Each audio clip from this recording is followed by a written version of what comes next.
Alright, here's another week down. February 15th through the 19th, all done.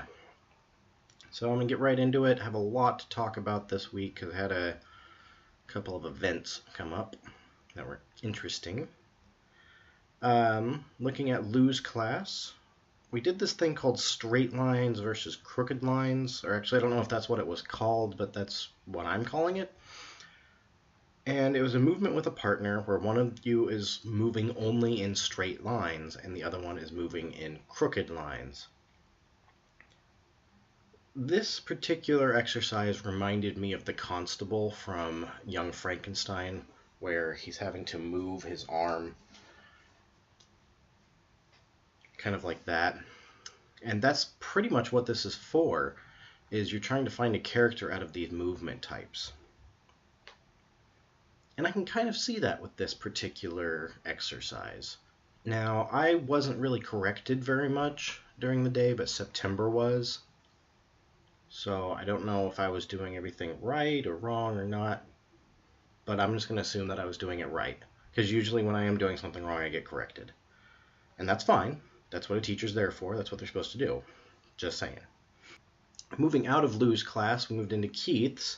And this time we added in dabbing and cutting to everything else that we have. So now we have 8 different lob-on technique movements. We have dabbing, cutting, thrusting, floating, gliding, ringing, pressing, and flicking. And this week I got paired up with Jared, and we were supposed to choose 4 of the techniques and come up with a story for those techniques. Jared came up with the idea of us starting out on either side of the room, and I have 2 techniques and he has 2 techniques, and we get through them and we come together and we touch once, and he takes over the 2 techniques that I was doing, and then I take over the 2 techniques that he was doing, and then eventually Jared dies, and then I come over and touch him, and then I die. Thus far, my favorite techniques are the pressing and the ringing, and then also the flicking, because those 3 for me can really pull some emotions out of me that I really wasn't anticipating coming from this type of class.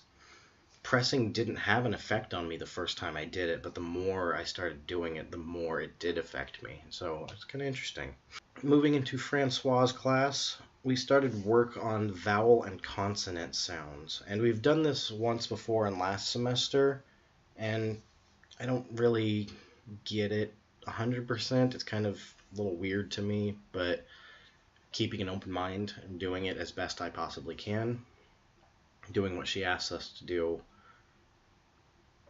how she asks us to do it, and not really drawing a fuss out of it, really. I understand the reasoning behind all of the voice exercises that we do, all the warm-ups and everything. It's to strengthen the voice and kind of extend our range of the larynx. It's to make it so when we get into more strainy type voice work, like, for example, Othello, which I happened to see over the weekend. Elliot, who played Othello, had obviously not been doing his voice work as much as everybody else, because even though everybody else was yelling pretty close to the same amount and loudness that he was during the show, he still lost his voice. It was already gone by the start of the day, but as the rest of the night went on, it just got worse and worse and worse. He was really scratchy and shaky and couldn't sustain. So that kind of gives me a good reason to do the voice work, but I'm still having a hard time with the vowel and consonant work. Moving into Roger's class, we went on to the passing step with deception, and then what he's calling the twiddle twiddle plonk. And the reason he calls it that is because you have your swords, and one of them is going at the other, and they go to block it, and they twiddle, twiddle, and then finally plonk. Kind of a silly name. Jared had brought up earlier in the week that he didn't quite understand why we were doing stage combat, that we weren't actually learning a routine or anything like that. We weren't getting certified on it, so he didn't understand it. And it's pretty... I mean, this isn't anything against Jared, but I understood why we were doing it from day one. It's not to get us certified in it or to teach us a routine. It's to get us to understand how to do the moves so that when we get to learn the routine, we're already a little bit more fluid doing these things than if we had just started from scratch. So that's why we're doing this. And I understood that from day one. Jared did not. Which, to be honest with you, there's probably things that I don't understand that Jared gets, or everybody else in the class. There's things that some people don't understand that other people get. That's the entire program. There's nobody in our class, or I think in any class, to be honest with you, that is going to understand why we do everything that we do. Some things, maybe not ever. Some things, maybe they'll learn over time. But like I said, it's absolutely nothing against Jared. He just didn't happen to understand that one. I do. He does understand it now. I want to make that perfectly clear. Jared figured that out. He understands it. And then because we didn't have Stephanie this week, we had Alex for our first Because we didn't have Stephanie this week, we had Alex for our first workbook session in like 4 weeks. So it was nice to finally have one of these. And to be honest with you, I had some things that were kind of on my mind, bugging me quite a bit, that I wanted to get off my chest. And I kind of regret doing it, to be honest with you. It honestly seems like anytime I have a complaint or suggestion or an idea in terms of what I think the school could do better or things that I don't understand or the classmates could do better, it automatically gets rejected and people tell me why they don't believe what I believe or think how I think. Sometimes it's a nice conversation. Other times it's people literally snapping at me. And that happened to happen this time.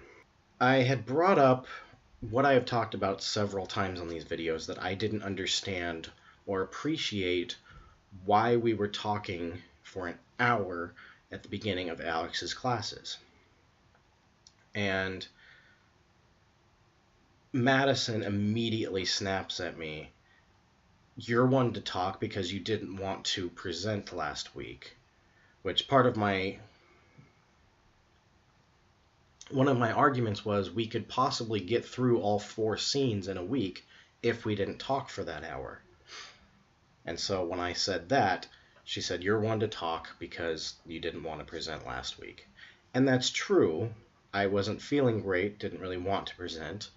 Also, one of my other classmates expressed an interest in wanting to present that week, so I kind of stepped aside to give it to her. What essentially happened from this is Madison and I later on talked about it, a very nice civil conversation, and I found out that Madison had done a lot of work on the scene and wanted to present it, wanted to show what work she had done. She was excited and ready. But more importantly, we hadn't communicated that to either person. I didn't tell her that I wasn't feeling good. She didn't tell me that she was super excited to do it. So neither of us knew that. And then because I didn't do the scene that week, because I didn't express any interest in doing it, and she thought that I said that I wasn't ready, when actuality I just wasn't feeling good, it kind of snowballed into something bigger than she meant it to be, and it kind of exploded that session.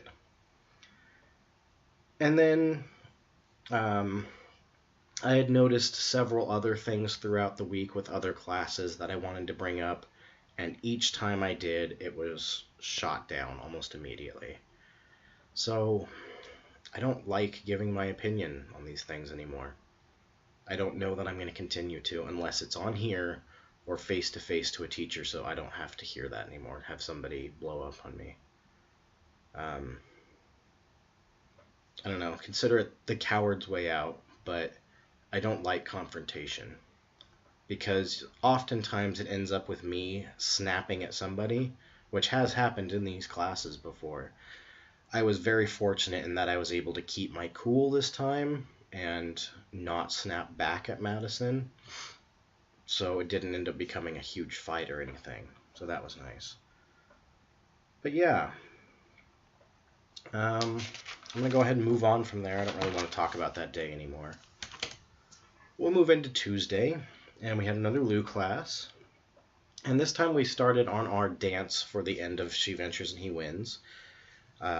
It's called the Colliard. I think that's how you pronounce it. I could be wrong. Now, I happen to feel a lot better about this dance than I did about the As You Like It dance. One, because we're starting work on it earlier. We've already learned this step that happens to repeat like 30 times throughout the whole dance.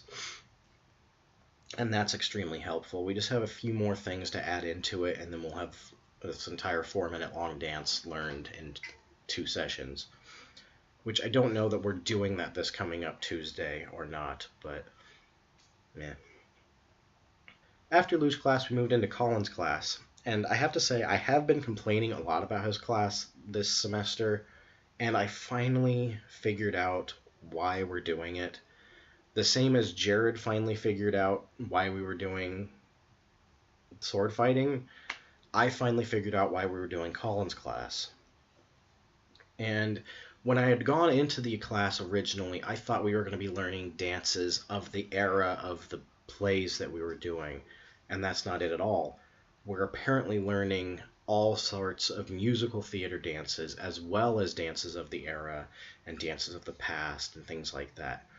So this week we did Ease On Down the Road from The Wiz, which really sparked the idea in my head of why we were doing this.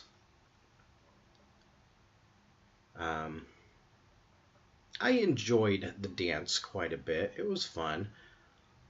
But I would personally rather be learning the older dances, the foxtrot, the waltz, the polka, those types of dances in his class, and then also be fine-tuning our dances for the shows. But I see now why we are doing what we're doing in his classes, and I appreciate it, and I apologize if Colin ever hears this. I am sorry, Colin, that I've been ragging on your class so much. It's a great class. It's a lot of fun. You're a great professor, so I apologize that I didn't get it before. I'm going to skip over Rob's class because I didn't sing and I don't really remember learning anything. And then into Phillida's class, this was extremely frustrating, but this was the 3rd week in a row where she's told me that my RP was perfect and then just moved on. So I don't really know what to do about it. Are my professors just not wanting to correct me, or am I actually doing good at what I'm doing? I don't know. So, going into our second Rob class. So the guys, including myself, need to work on Putnam County Spelling Bee a little bit more.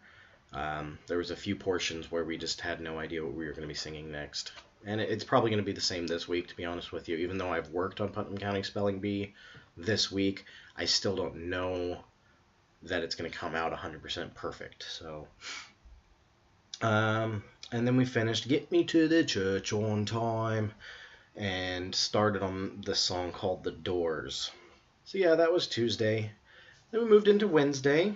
Had Simon first thing in the morning, and he showed us this thing called the learning cycle, and we had sort of a debate on it, on whether or not this is actually how we learn, or if this is an important idea to keep in our minds for the actual learning process that we're going through. And this is another one of those classes I don't quite understand. I feel like our first session with Simon was very informative and helpful because he asked us to write down all of our questions and then try and come up with answers for them throughout the course of the class. And either he would come up with them or we would consolidate or whatever. And then this one was a debate on whether this one particular model of learning was correct or not.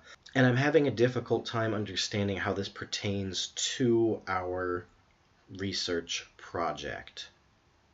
Um, Last week we did how to do research throughout the Curzon library and all of the online library sources and things like that. And I can understand how that's a valuable class to have for those who don't understand how to do these things. But having a debate about a specific learning cycle on how to learn kind of seems pointless to me. I don't know. Maybe I'll figure it out down the line. I'm trying to keep an open mind about these things. Um, I haven't talked with anybody about this yet because I don't like feeling like I'm wrong. So, I mean, I don't mind talking to my computer here and whoever happens to watch these videos and then talk to me about them later on. But yeah, I know that sounds horrible, but I don't feel safe expressing my feelings around my classmates.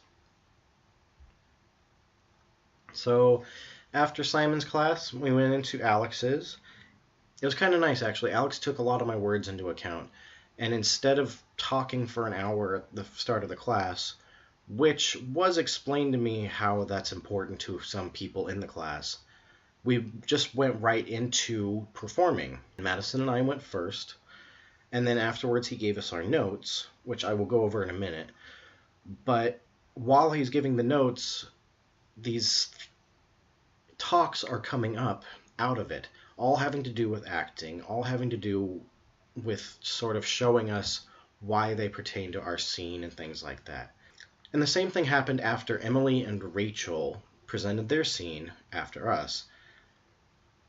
I personally like that a lot better. Coming into class and sitting there for an hour doing a discussion doesn't make sense to me in a way that doing your scene and then having the discussion organically come from that does.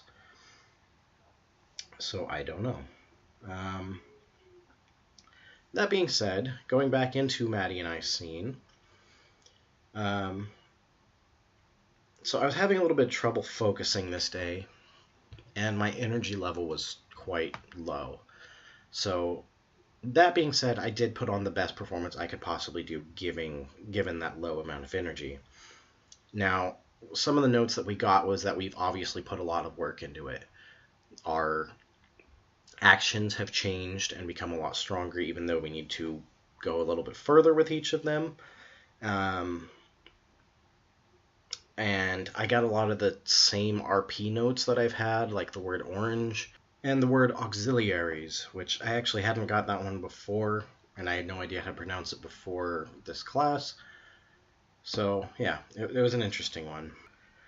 And one of the things that Alex said was that every single person in the class needs to have more confidence and that star quality. Like, we need to go out there knowing that we're in this program for a reason, that we're here because we're good, and we are getting better, and we are going to be stars. We have to have that confidence, that passion, the star quality, as he put it. And then some of the more positive notes is that we have a great sense of the style of the time, and they liked what I did with my stockings. I rolled up my trousers that I was wearing, pulled up my socks, and showed off my calves quite a bit, which is the style of the time. After Alex's class, which, like I said, I feel much better about, we moved into Chris, and I only got to be there for like 45 minutes out of the day because I am only in Act 4.1 out of all of Act 4. I have like 3 lines in that act as well, so it wasn't a whole lot of work for me to do. But it was still important. Still good that I did it. And then the entirety of this week, I'm so proud of myself because I was off book for Act 4 and Act 5. Which is a complete turnaround from Monday when Madison was really ticked off because she thought that I wasn't putting as much effort or time or energy into this program this semester. And to be honest with you, I really wasn't putting as much in it that I did the first semester. Um, and that's partly because I have been lonely here. I've been trying to date, and I just don't have time for it anymore, and I have to be okay with being alone. Now that I've discovered that, I'm spending much more time, energy, and effort on my homework, and it's starting to show. The fact that I was off book for Act 4 and 5, whereas nobody else was, should have shown people that I am still in this for the long run, that I'm going to bust my ass and take care of you guys and take care of myself and do the work, because it's not just for me, it's for everybody in this group. When I slack off, it affects everybody else. So I can't be doing that to them anymore. So even though I want to date, even though I'm lonely, I can't. I'm not going to be able to.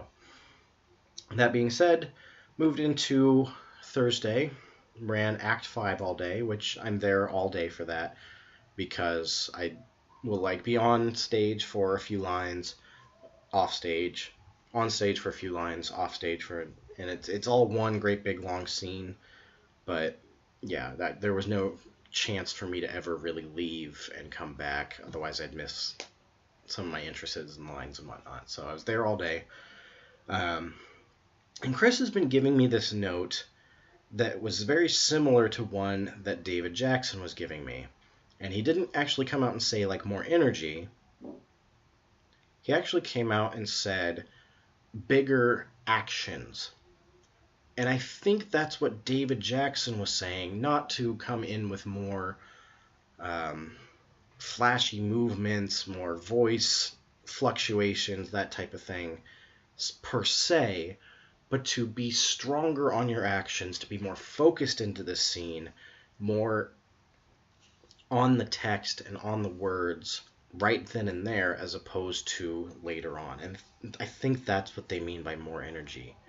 I always took it as bigger actions, louder words, quicker, those type of things, which those do come from playing your actions stronger, being more in the moment. So then we move into Friday, and again we got Chris.